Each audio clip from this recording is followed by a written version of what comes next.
If you've seen Maestro, you've seen this part where Leonard Bernstein, played by Bradley Cooper, conducts the London Symphony Orchestra in Mahler's Second Symphony at the Ely Cathedral.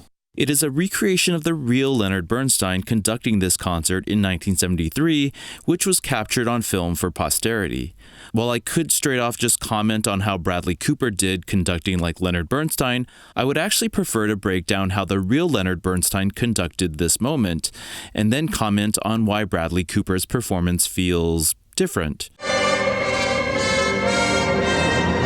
Now, before I go on, I should mention that I'm by no means a professional conductor, but I did study conducting. My former conducting teacher, Emer Noon, has become a great conductor in her own right, becoming famous as a video game concert conductor and also as the first woman to conduct at the Oscars. But my main source of analysis will be watching Lenny at the podium. I've been a fan of Leonard Bernstein forever, watching his lectures, his concert films, and his documentaries, not to mention his musicals, and I've mentioned him on this channel numerous times. So here's my analysis of Bernstein conducting the climax of Mahler's Second Symphony. And I'll be using this excerpt of the concert released by Deutsche Grammophon, which begins here.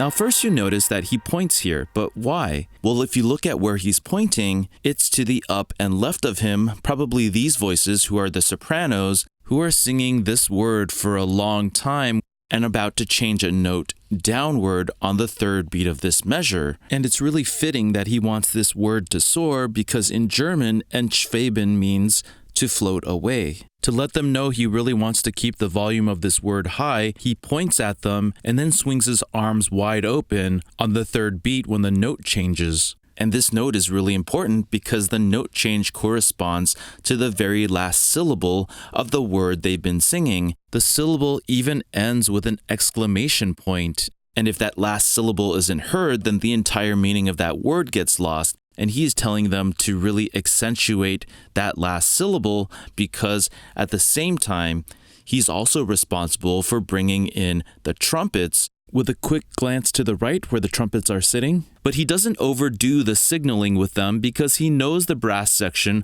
will naturally be louder than everything else. So he focuses more on the choir to balance the overall sound.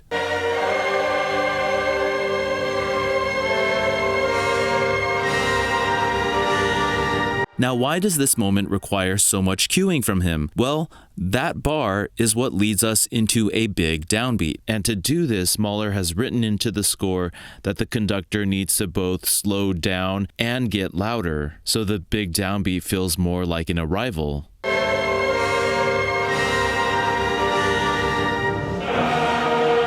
Leonard Bernstein is trying to keep everyone together, building towards this big downbeat using physical signals that are directed at the musicians who are playing or singing important melodic phrases. And this is just the preparation required for this one single downbeat. And when I say downbeat, I'm talking about this big arrival on the first beat of the next measure,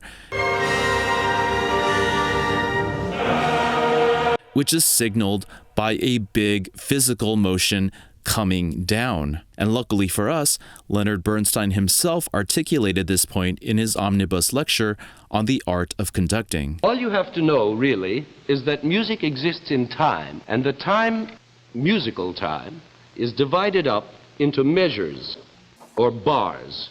Now, the first axiom of conducting is this, that the first beat of any bar must be down, and the last beat of any bar must be up. Simple. And that makes sense because in order to make a big downbeat, you first need to physically prepare for it with a big upbeat. But to me, what makes this downbeat so effective isn't that he makes a big physical motion down, but that he bounces back up and holds his arms there for a second. The bounce back up is just as important as the motion down because it lets the orchestra know that the downbeat has been hit, like a ball hitting the ground and bouncing back up. And then he holds his arms there to make sure everyone has hit the downbeat and is together.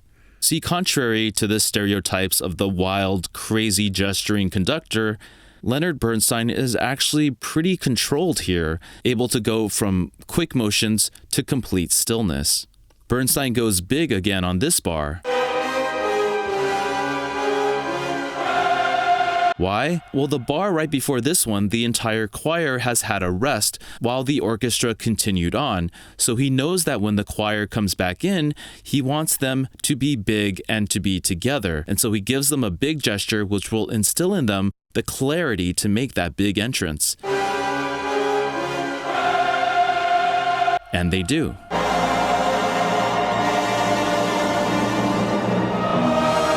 Here Bernstein does the big downbeat again, holding both before giving the downbeat and also after giving it. The holding before is important because it allows everyone to anticipate and breathe together and prepare for the downbeat, to be as one. Here's Bernstein telling us how important this preparation is. Everything has to be prepared. So the conductor is always 1 or 2 beats ahead of the orchestra. It is exactly like breathing, whichever he does. A preparation is like an inhalation, and the music resulting is like an exhalation. Once the player is actually playing the note, it is too late. Back to Mahler's second.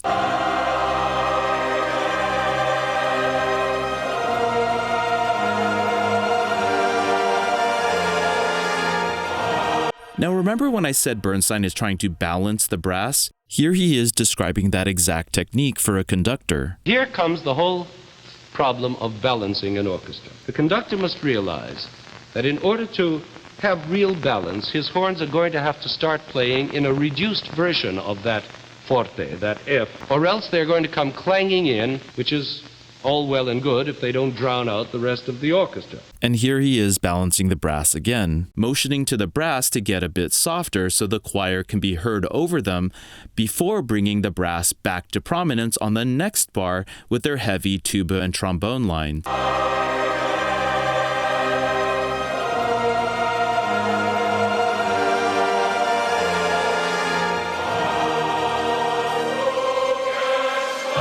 Now here Bernstein does a big windmill motion indicating that everyone should hurry along. Why? The score calls for etwas schneller, which in German means to play a bit faster, and Bernstein makes sure to do the windmill at an angle indicating this isn't a downbeat yet, and then cocks back his arm showing us the upbeat, which is the beat before the downbeat, before giving us the clear downbeat.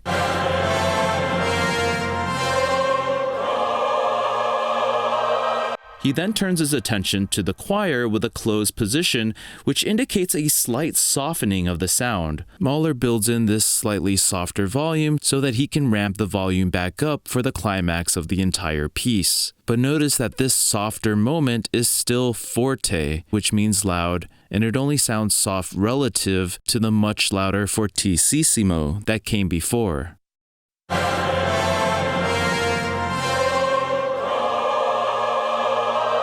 And here, Lenny points to the strings.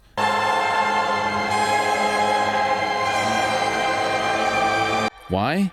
The violins and violas have a note change here that he wants to bring out. It's especially important because it's almost like a bit of syncopation punctuating this moment rhythmically.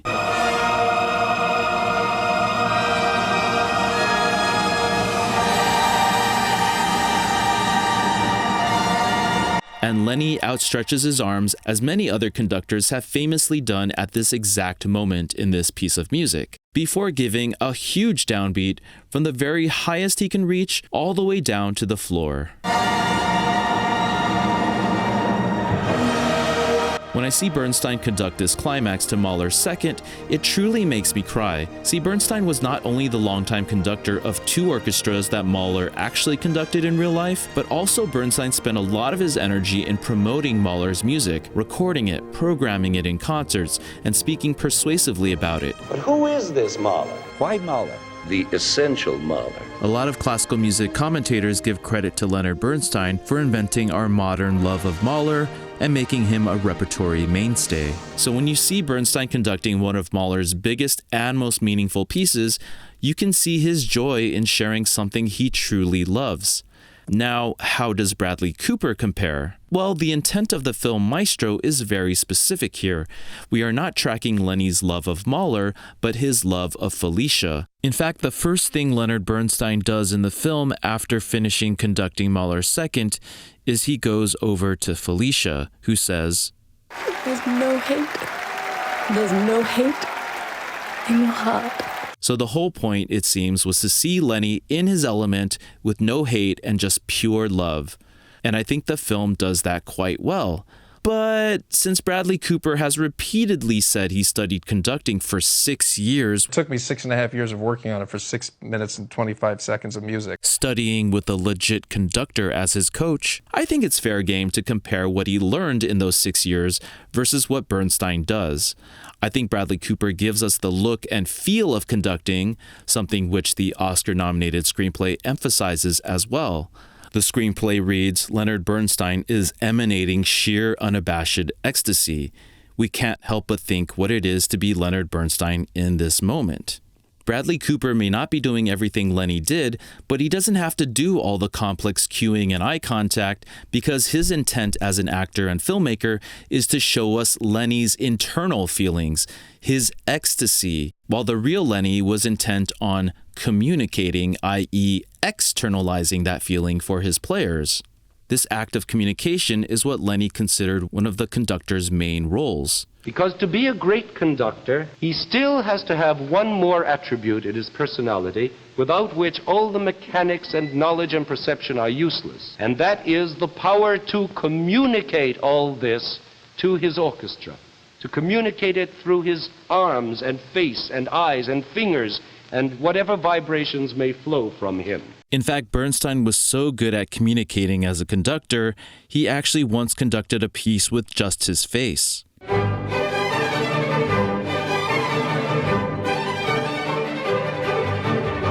See, Bernstein wasn't just in ecstasy, he was busy communicating that sense of ecstasy to the orchestra and to the singers in the choir. He was trying to bring about the best sound that was possible by helping them at various points achieve that sound. For example, the windmill move that Bernstein does has a purpose to show an increase in tempo.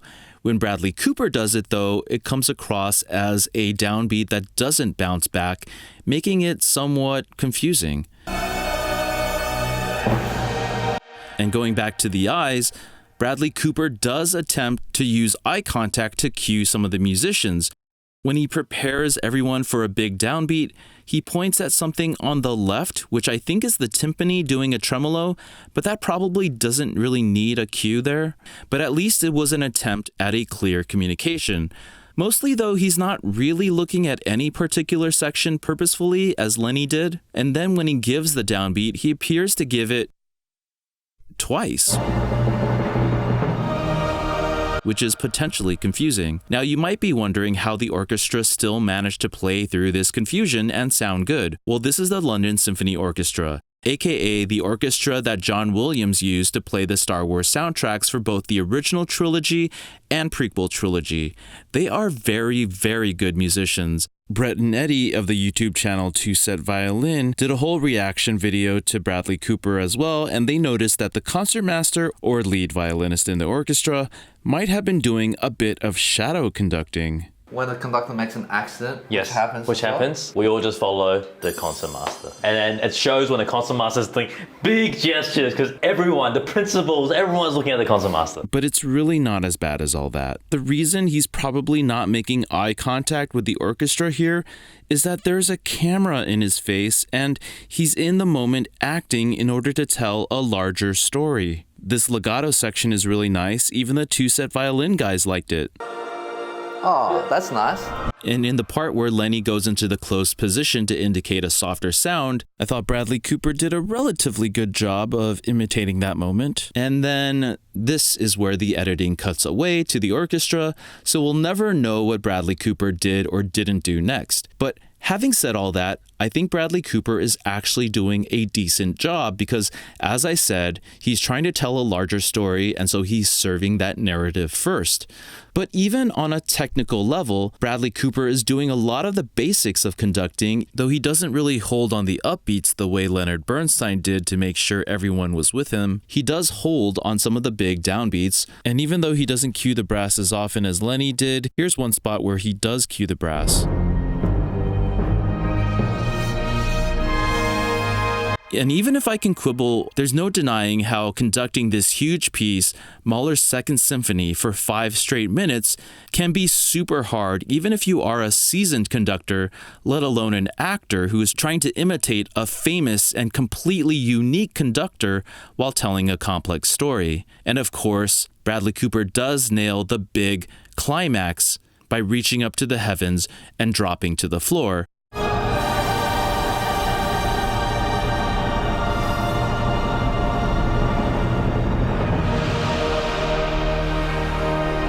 But if you want to learn more about the genius visionary that Leonard Bernstein was, check out this video here about how Leonard Bernstein may have helped influence the creation of Hamilton. Please subscribe for more musical breakdowns. I'd like to thank my patrons on Patreon, including my newest patron, Nancy Huang, and I hope to see you in the next video. Peace.